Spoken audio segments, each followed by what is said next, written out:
Happy new year, happy new year, happy new year. গতকাল রাত বহুত তো লাফালাফি করলেন।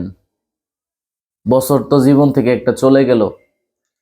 কতটুকু ইমপ্রুভ করতে পারছেন লাইফে? 31st নাইট, বিদুর্মীদের কালচার খুব সুন্দরভাবে উদযাপন করছেন নিজের মন মতো। পটকা, আতশবাজি, রাত্রে ডিজে গান বাজানো, একবারে পাশের ফ্ল্যাটের লোকদের ঘুমাইবের পর্যন্ত দেন নাই, এমন একটা অবস্থা। সবাই জানে যে এটা বিধর্মীদের কালচার, তারপরেও কেন এত গুরুত্বের সাথে এটা পালন করে আমার বুঝে আসে না।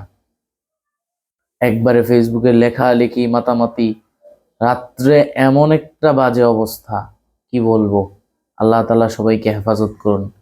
আজ থেকে ওয়াদা করুন যে জীবনে যত হ্যাপি নিউ ইয়ার পালন করেছি আর করব না। আল্লাহ মাফ করে দিক সবাইকে, এবং সামনের বছরগুলোতে এসব থেকে বিরত থাকার তৌফিক দান করুন। আপনার আমার জীবন থেকে একটি বছর চলে যাওয়া মানে আপনি বুঝতে পারেন, আর আপনি আনন্দ উল্লাস করে হ্যাপি নিউ ইয়ার পালন করতেছেন, যেখানে একটি বছর নিয়ে আপনার অনুশোচনা জাগার কথা ছিল যে আমার জীবন থেকে একটি বছর চলে গেছে। সেই হিসাবটা কড়াই ঘন্টায়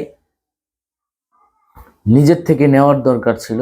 আর সেখানে আপনি আনন্দ উল্লাস নিজে তো করতেছেন, সেই সাথে আপনার প্রতিবেশীদের রাত্রে ঘুমোতে দিতে থাকতেছেন না। বয়স্ক যারা আছে তাদের জন্য মারাত্মক ক্ষতিকর। এছাড়াও যারা বাচ্চা আছে, এত পরিমাণে আতশবাজি ফাটাইছে, পটকা ফাটাইছে। আল্লাহ আল্লাহ হেফাজত করুন সবাইকে।